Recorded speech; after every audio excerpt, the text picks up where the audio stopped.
lugar nenhum. Como seria isso? E com quem eu acho que eu estou falando?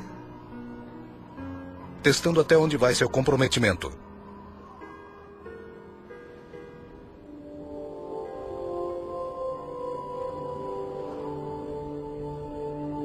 Eu descobri que tinha câncer.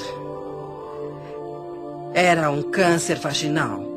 E quando olho para trás, para minha infância, com os estupros e todo o abuso infantil que eu sofri, percebo que uma das causas mentais do câncer é o ressentimento profundo que está guardado até que ele coma o corpo literalmente. Então, onde coloquei o câncer? Lembro-me de ter ficado horrorizada, como qualquer pessoa ficaria. Eu chamei meu professor e disse, Eric, eles me disseram que eu estou com câncer. E a primeira coisa que ele me disse foi, quem são eles? Eu disse, os médicos. E ele me disse, Louise, você não pode ter feito todo o trabalho positivo para matar o câncer. Então vamos fazer uma aproximação positiva. E eu me agarrei naquilo. Foi uma experiência de vida diferente. E eu fiz coisas que nunca tinha feito antes. Eu passei de alguém que come de tudo para uma pessoa naturalista. E também desintoxiquei o meu organismo e desintoxiquei a minha mente. E fiz muitas coisas. Eu tinha as ferramentas de trabalho.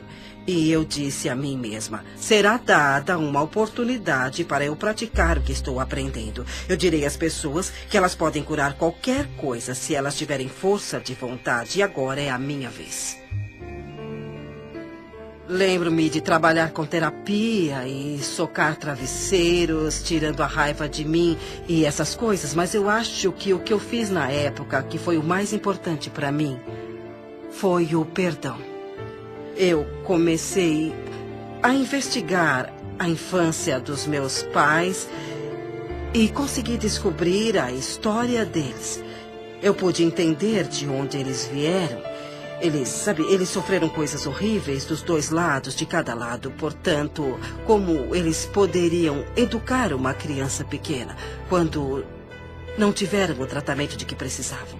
Então, quando eu comecei a perdoar com a terapia, com a nutrição e tudo mais, em 6 meses, eu fui capaz de conseguir com que o estabelecimento médico concordasse com o que eu já sabia por dentro, que eu não tinha mais câncer. E quando isso aconteceu, eu soube que tudo pode ser curado. Eu soube porque eu tinha feito isso comigo. E todas as outras coisas aconteceram. Mas eu soube que todas aquelas afirmações e trabalho estavam fazendo isso por mim. E isso me deu uma crença extraordinariamente forte.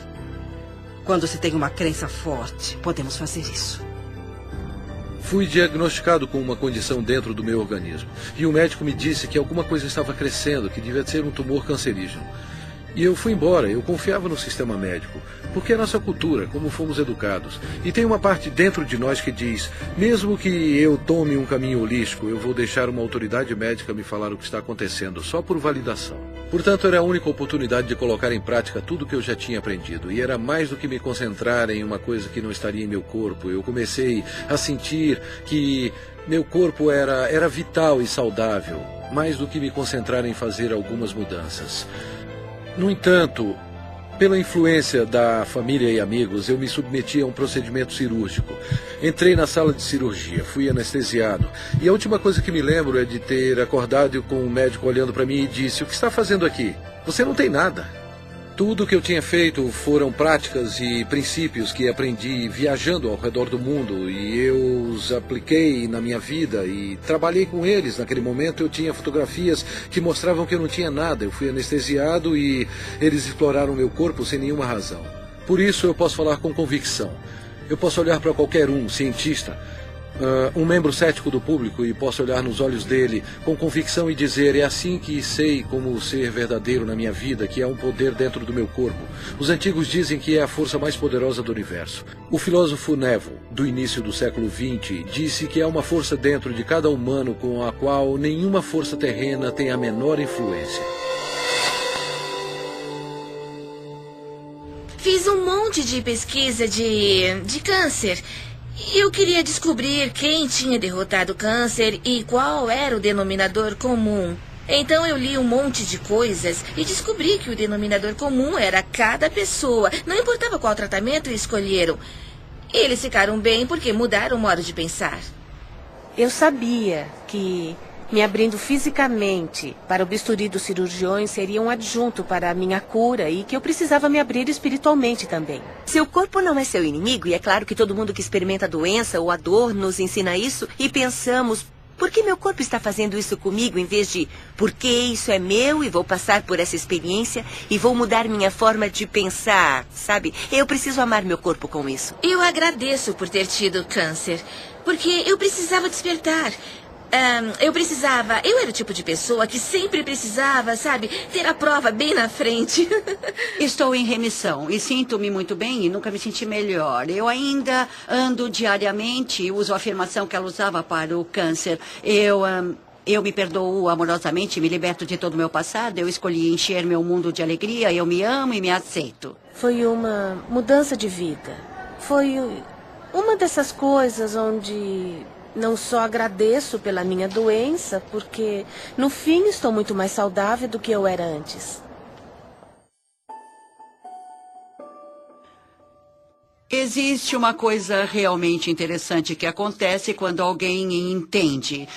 Ele incorpora um meio positivo de pensar.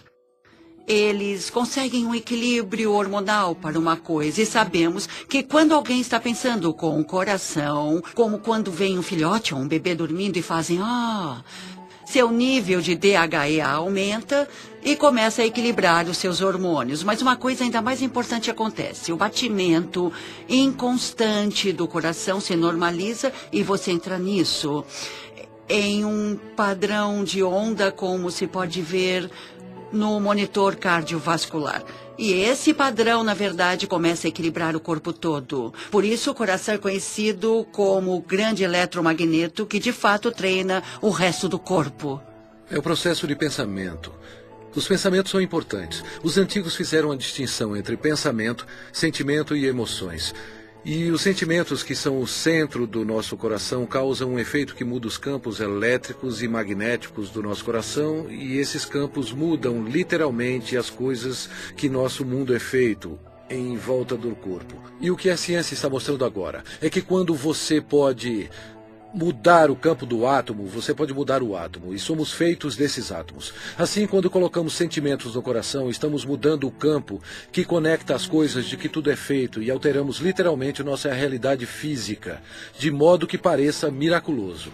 Assim, esses pensamentos ou estado de relaxamento profundo ou outra coisa é o que o ilumina, causando resultados como a queda de estresse em hormônios, a normalização do açúcar no sangue, a queda da pressão sanguínea e o relaxamento de todos os músculos lisos. Isso é, de fato, um equilíbrio do sistema nervoso parasimpático e simpático. O parasimpático é o freio e o simpático é o combustível. E a maioria das pessoas nessa cultura tem o combustível o tempo todo com freios ocasionais. E ficamos assim. Quando os dois estão equilibrados, trabalhamos com eficiência e por mais tempo, porque você tem esse lindo equilíbrio yang. A tradição sânscrita tem 7 centros de energia, ou 7 sistemas de chakras com que trabalham. E eles dizem que os 3 superiores estão relacionados com os processos lógicos.